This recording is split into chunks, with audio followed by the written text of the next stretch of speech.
Mocktails Retro Radio presents The Whistler.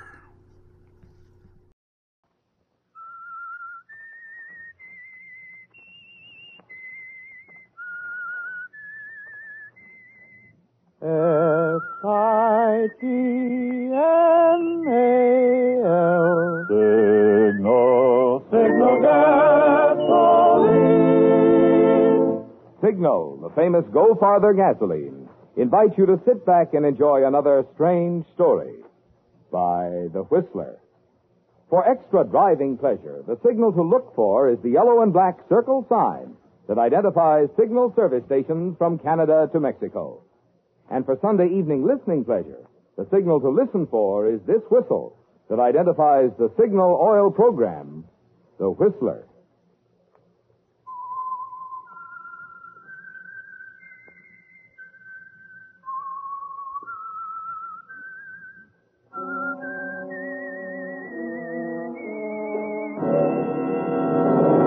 I am the Whistler, and I know many things, for I walk by night.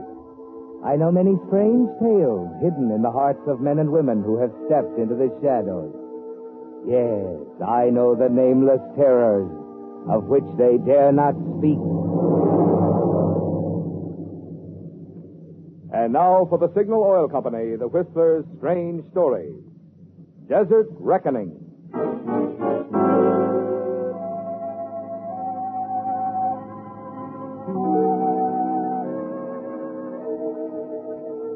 The small cabin plane pursues its course high above the Mexican desert.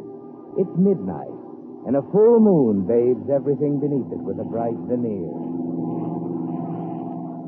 The land below, so starkly beautiful in the moonlight, is nothing but arid, barren wasteland, uninhabited. A long, endless stretch of nothing. Inside the plane, Larry Travis, the pilot, glances at his watch, then at the instrument panel. Behind him, his partner, Johnny Barron, tucks a blanket more securely around the girl, Ella Winant. Then their easy flight is interrupted as the plane lurches forward, then drops suddenly, losing altitude. What is it, Larry? I'm not sure yet, Johnny. Don't worry, though. I can land this crate. Where are we, Larry? Do you know? Yes, I know. We're at least 150 miles from the nearest village, and we're a little over 3,000 feet above nothing but desert. Oh, no. You sure we're okay, Larry? Oh, sure we are, Johnny. You two just sit tight.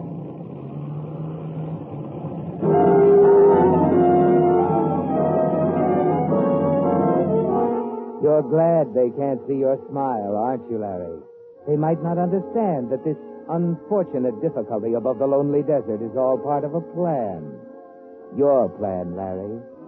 Remember when it all began? It wasn't so long ago. Just last night, 24 hours ago, back there in San Salvador. The nightclub where you sat with Johnny's girlfriend, Ella. Yes, Larry, last You think night. Johnny will be long, Larry? That's when He it shouldn't began. be too long. But then he's the businessman in the setup. He'll give it whatever time the steel requires. Oh, I hope it works out for both of you. Well, thanks for including me in. Well, you and Johnny, you've been a team for quite a while, haven't you? Oh, just since the war. He had the money, and I had a few beat-up transport planes. War surplus stuff, you know. And I had the savvy, too. Put it all together, and it comes out a pretty fair air freight service. Now, this outfit in the States wants to buy us out, lock, stock, and barrel. Planes, contracts, everything. And for a tidy sum. Johnny said he hoped he gets 70 or 80,000 for it. Johnny seems to tell you quite a bit, doesn't he? Well, yes, I guess he does. He seems to like you a bit, too, doesn't he? I hope he does. I like Johnny. Lots. You sure? Of course I'm sure, Larry. Funny, I had you figured different. I figured you knew a good thing when you saw it. Thanks for the compliment. Johnny and I will be splitting a nice piece of change when we get back to the States. If he closes this deal, we'll be flying back right away. Yes, I know. Now, if you were really a smart operator, you could probably talk Johnny into taking you along. Free trip home? Look, Larry, Johnny's a big boy now. Maybe you don't think I'm the right girl for him. That's up to you. But about the trip home, he's already asked me to go along, and I'm going, Larry. And something else. I think more of Johnny than anyone I know. Hey, you two, brighten up. Hey, Julio, bring us a bottle. Good stuff. Oh, Johnny, did you make Did I? Oh, baby, did I? Hey, come alive, boy. It's all set. We're rich. Well, come on, give us the pitch. What happened? Oh, it's wonderful. Well, we talked the whole thing over, and when the haggling was finished, we had ourselves a deal. A real deal. Oh, Johnny, that's wonderful. Well, wait a minute. What is this real deal, Johnny? How much? $80,000. Ha ha! Oh, brother. When did we get it? As soon as we show our handsome, clean-cut faces in San Diego, $80,000 cashier's check payable to Johnny Barron and or Larry Travis. Well, you're the flyboy in this combo. When do we start? Tonight? Right now? Yeah, but wait a minute. Let's Take go. it easy now. Take it easy. You make the business deals. I'll fly the plane. Well, let's see. It'll take a little doing. Get the plane checked, gas, everything. How about tomorrow afternoon? Oh, tomorrow afternoon's great with me. How about you, Ella? Oh, Larry, I asked. Yes, I know. It's okay. You're sure, Larry? Sure 3 isn't a crowd? Not this time, Ella. This time, 3's company.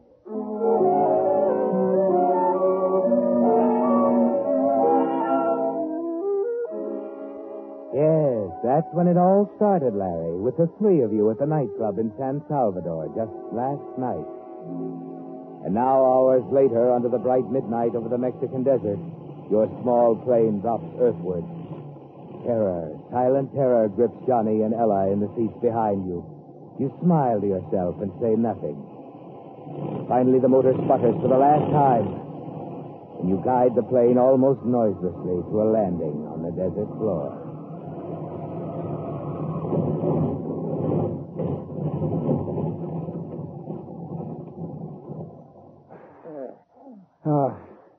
Come on, let's get out of this kite and see what we're up against. Oh, Mother Earth, you never look better than me. Okay, Johnny. Oh, I'm glad that's over. Hey, look at those big rocks you just missed. Oh, they are big. There's a whole ridge of them. Oh, thanks for dodging them, Larry. It was a pleasure. Have you any idea where we are, Larry? Sure. Like I told you, nowhere. Nowhere in the biggest stretch of desert in Mexico. Any objections? Oh, no, Larry. Don't get sore. I just asked. Oh, I'm sorry. Skip it. I'm not sore, just a little edgy, I guess. Look, why don't you two get some shut-eye? Well, what about you? Oh, I'll tinker with the plane a little, just the fuel line that's fouled up, I think, and then I'll grab some sleep, too. Think I could help? Oh, you? Yeah, I guess you're right. I don't know a thing about it. You will get some sleep, though. Oh, sure, in a little while. Go on now. Don't worry. This thing will fly in the morning.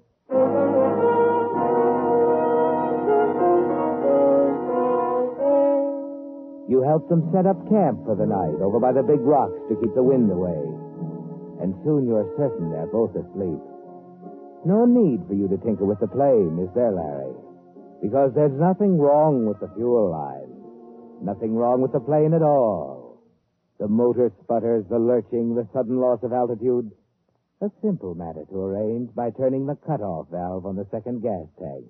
And it worked perfectly. You knew the terrain thoroughly. You stepped down in the middle of nowhere, closer to the ridge of rocks than you'd expected, but otherwise at the exact spot where you had planned to land. You're the only one who can fly the plane out. It's a comforting thought, isn't it?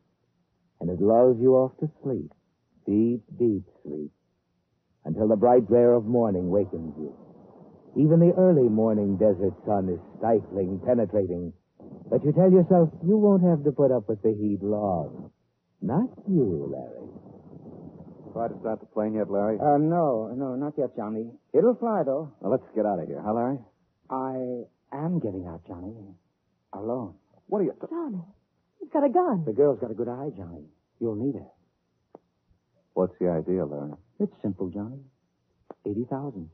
All mine. Nice of you to have that check payable to either one of us. Oh, Johnny. Easy, honey. You're, just going to leave us here, Larry? To die? Is that it? Oh, didn't you know? We had to make an emergency landing. You two got panicky and wandered away. After I fixed the plane, I tried to locate you, but I just couldn't. You got it all figured out, huh? Oh, we'll come back and look for you, Johnny. We'll search all over. And finally, we'll find you. Dead. Now, stay where you are, Johnny. I'm getting out of here. Planes don't start, do they, without spark plugs? What? When were you around this plane? Last night.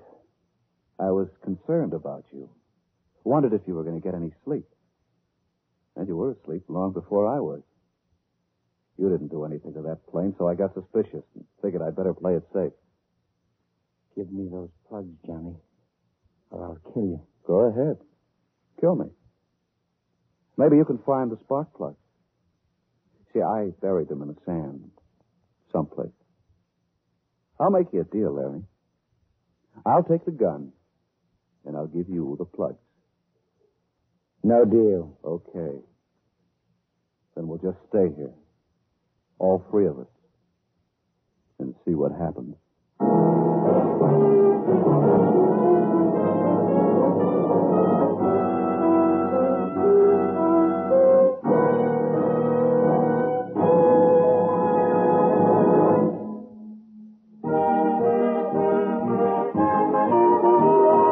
Signal is happy to send a $20 gasoline book this week to Eleanor H. Hill of Hollywood, California, for this limerick.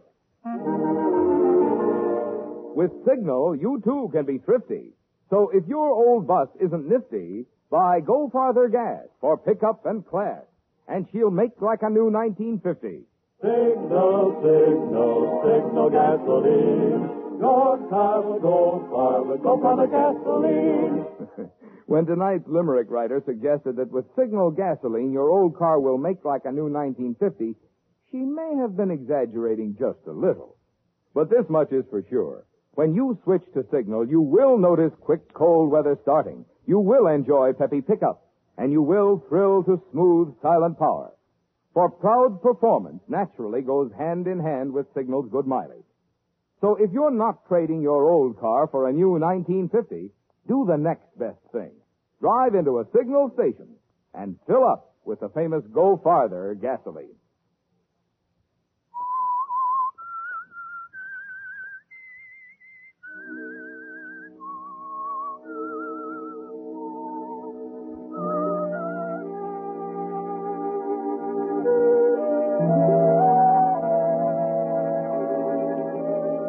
You weren't prepared for Johnny, were you, Larry? You were the one with the plan, not Johnny. It was your idea to leave Johnny and Ella to die in the desert, while you flew on to San Diego and the $80,000 that's just waiting there for you. But Johnny, your business partner, who knows nothing about planes, who can't fly one, knew enough to remove the spark plugs to keep you from flying, Larry. Now you've still got the gun, a jug of water, the plane, all except the spark plugs. And only Johnny knows where they are. Following his refusal to give them to you, you split into two camps. Johnny and Ella going over behind the rocks, and you staying near the plane.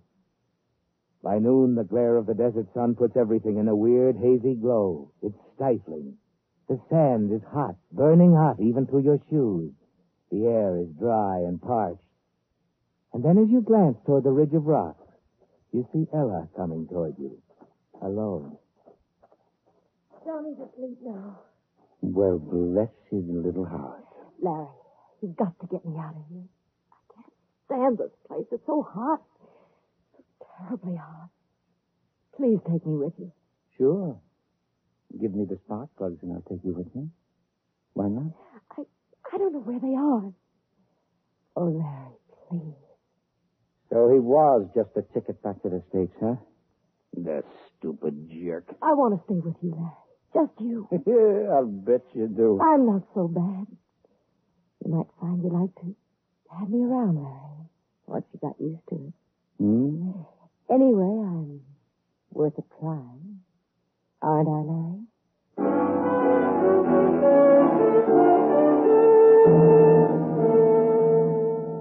Somehow you expected this, hadn't you, Larry? You knew that sooner or later she'd be coming around. But you can't be too sure you figured her out correctly, can you? And you decide to be on guard, watch her closely.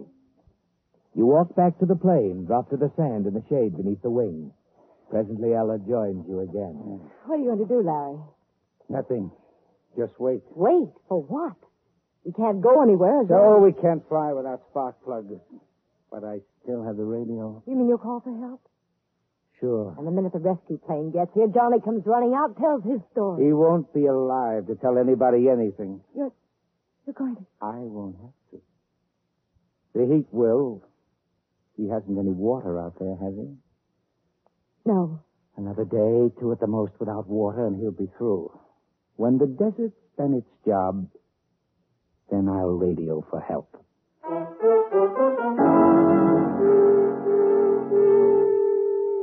Yes, you've thought it all out, haven't you? Know exactly what's going to happen. It's only a matter of waiting, isn't it, Larry? Waiting for Johnny to die. As you sit there in the shade the plane wing affords, your eyes wander over the broad, flat, sandy waste, the reflected glare. The intense heat is hard to bear, but you know it's worse for Johnny over among the rocks. The hours drag by slowly, silently, as you stare through the shimmering heat at the rocks. And Johnny, you know he's somewhere in them watching you. And then finally, sundown. But the breeze you've been hoping for doesn't come. Darkness settles down like a warm cloak over the desert. And then suddenly you're on your feet. Larry, what's the matter? Over there, look. A red glow. Yeah. A fire. Yes. It's Johnny. He's trying to signal. Come on, we're going over there. Oh, no, Larry, I I can't. said, come on your feet, you...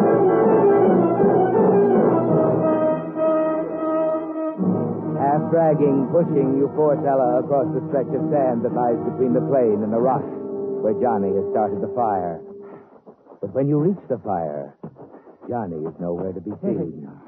Quickly, you put out the blaze. Larry, where could he be? He's around. He's hiding out there somewhere in the dock. Better luck next time, Johnny! Do you think that's what he was doing? Signaling? He didn't start this fire to keep warm. But surely he must have known you'd see the fire. Come up here. Sure, he knew Wait a minute. Yes, he knew what I'd do. In fact, he was counting on it. Suddenly, the realization sweeps over you.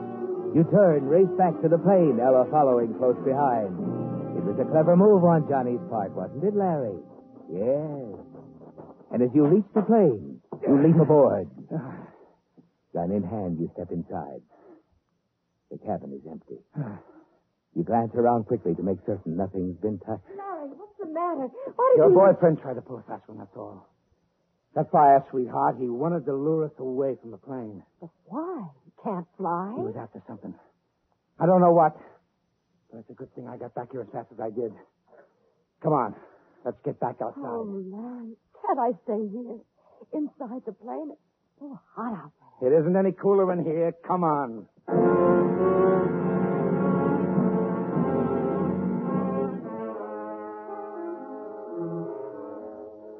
Ella, what are you doing in the plane? I couldn't sleep out there, Larry.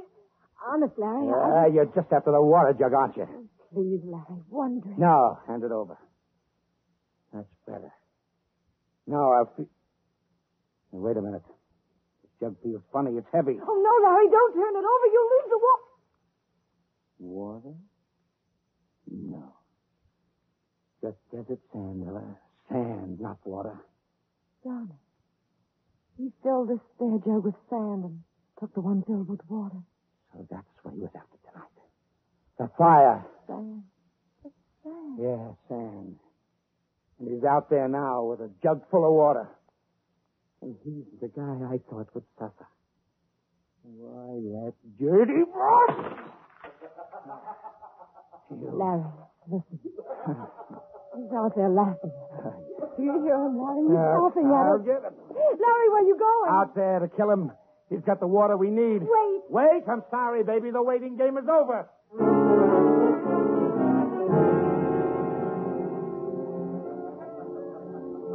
You start across the sand toward the laugh, mocking, taunting you, Larry. And the murderous rage within you mounts as you run for the rocks. And Johnny. As you reach them, the laughter suddenly stops. You stand there waiting, listening. Then you move slowly among the rocks, certain you know what Johnny's plan is. You stop, listen. Suddenly you turn on the flashlight. The beam cuts through the inky blackness, sweeps past several huge boulders. And there is Johnny. You... Even as you fire, you know you've missed him, Larry. You reach the spot where Johnny was standing, but he's vanished into the darkness. Larry, look. The jug. You hit the water jug. You reach down, pick up the shattered jug. Most of the water has already soaked into the sand, but there's still a little left. Not much, Larry, but enough to prolong life for a while, even in the desert. You turn, hurry back to the plane, pour what's left of the water into a canteen. Ella watches your every move. Larry. No, you can't. There isn't enough here to last another day. Here, hold this flashlight. The radio. You're going to call? Yes. Yes, the rescue plane ought to reach us in a couple of hours. But Johnny. What about him? It'll be dawn in a little while. That's when I start out looking for him. He can't duck me in broad daylight. He'll be dead by the time the plane gets here. What's the matter with this thing? Sudden panic sweeps over you as you claw at the lid of the radio. Unhook it. Come it. Then as you look inside, you find what you'd feared most has happened. One of the radio tubes is gone. There's the spark plug, so I couldn't fly out. Now the radio, so I can't call for help. Sure, when he came for the water, he took the tube and... Ella. Yes. Ella! Larry, my arm. Maybe Johnny didn't take the tube. Maybe you did. Oh, Larry, please. You double-crossing chiseler, you... All right, I took it. But you'll never find it. Oh, won't I? Go ahead, kill me. But you won't find it.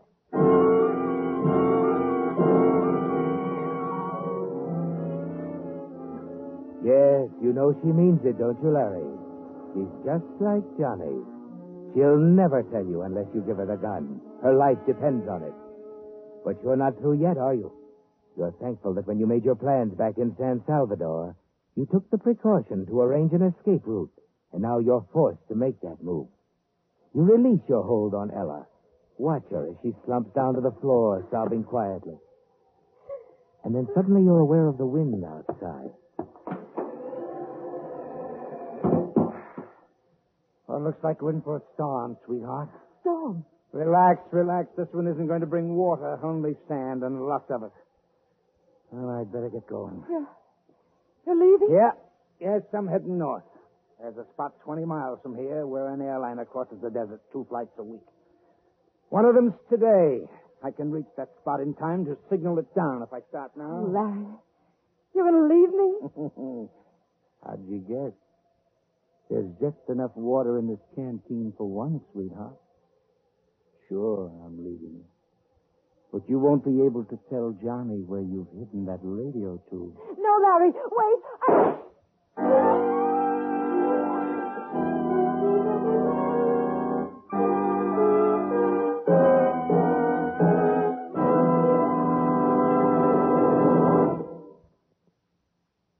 When you see really ancient chariots humming merrily down the highway, don't you sometimes wonder what makes some cars last so much longer than others?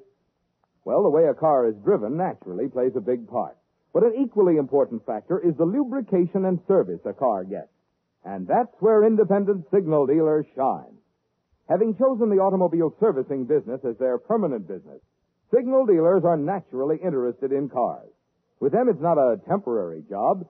In fact, most signal dealers have been in the service station business for years.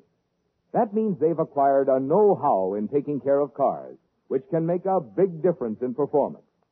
Also, since each signal dealer is in business for himself, he realizes his success depends on keeping you satisfied. Because this conscientious type of personal service can add a lot to your car's life and your driving pleasure. It's another mighty good reason why each day more and more drivers are switching to Signal, the famous Go Farther gasoline.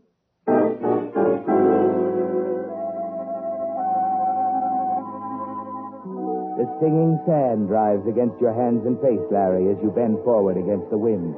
You walk on and on, half seeing, half hearing. It seems hours since you left the plane, left Ella dead inside it, and Johnny somewhere in the rocks. There's nothing to fear from either of them, is there? Only the sandstorm now. But you're certain it won't last much longer. They usually blow themselves out in a matter of hours. Soon you should be near the point where the plane will fly over. But it's hard to tell, isn't it? You stop. Lean into the wind. Shield your eyes. And squint into the haze ahead of you. What's that? You wheel around. A plane, Larry. It sounded like a plane, but where? You look up, around, ahead of you. Or was it just the wind, your imagination? You listen, straining. You listen. Then you look up ahead. See the dim outlines of the rock. You've been walking in a circle, Larry. You're right back where you started from. It was a plane. Hey, wait! Johnny! Johnny, wait for me! Hey! Wait! The plane has flown on, Larry. Your eyes search the haze, the thin strip of sky visible above it. And then you look down again and see your own plane on the ground right where it was. You hurry toward it. The radio. Johnny must have found the tube. He radioed for help. Your hands reach out for the radio controls. And then you see it. The note stuck up against the windshield. Johnny's note to you. Larry, I put the tube back after I saw you start out this morning. He put it back. Then Ella did... Yes, Larry. Suddenly it all becomes clear. Ella didn't take the radio tube. She lied to you. No. You realize now she thought she'd be safe from you like Johnny was. If you believed she had taken the tube. You read on. I radioed for help. We looked for you when the plane came. Bad storm, couldn't see you. We're taking Ella's body with us, Larry. The radio works now. You can take your choice. Radio for help and pay for Ella's murder, or stay where you are. It's up to you, Johnny.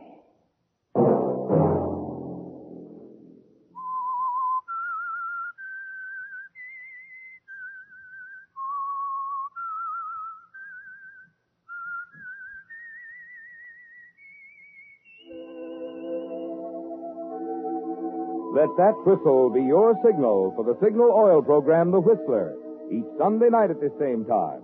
Brought to you by the Signal Oil Company, marketers of Signal gasoline and motor oil, and fine automotive accessories. Remember, if you would like the fun of having your friends hear a limerick of yours on The Whistler, the address to which to send it is the Signal Oil Company, Los Angeles 55, California. All limericks become the property of the Signal Oil Company. Those selected for use on The Whistler will be chosen by our advertising representatives on the basis of humor, suitability, and originality. So, of course, they must be your own composition.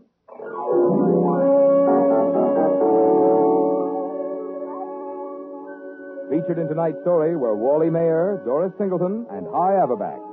The Whistler was produced and directed by George W. Allen, with story by Sid Swirsky and Dwayne Yarnell, music by Wilbur Hatch, and was transmitted to our troops overseas by the Armed Forces Radio Service. The Whistler is entirely fictional, and all characters portrayed on The Whistler are also fictional. Any similarity of names or resemblance to persons living or dead is purely coincidental. Remember, at this same time next Sunday, another strange tale by The Whistler.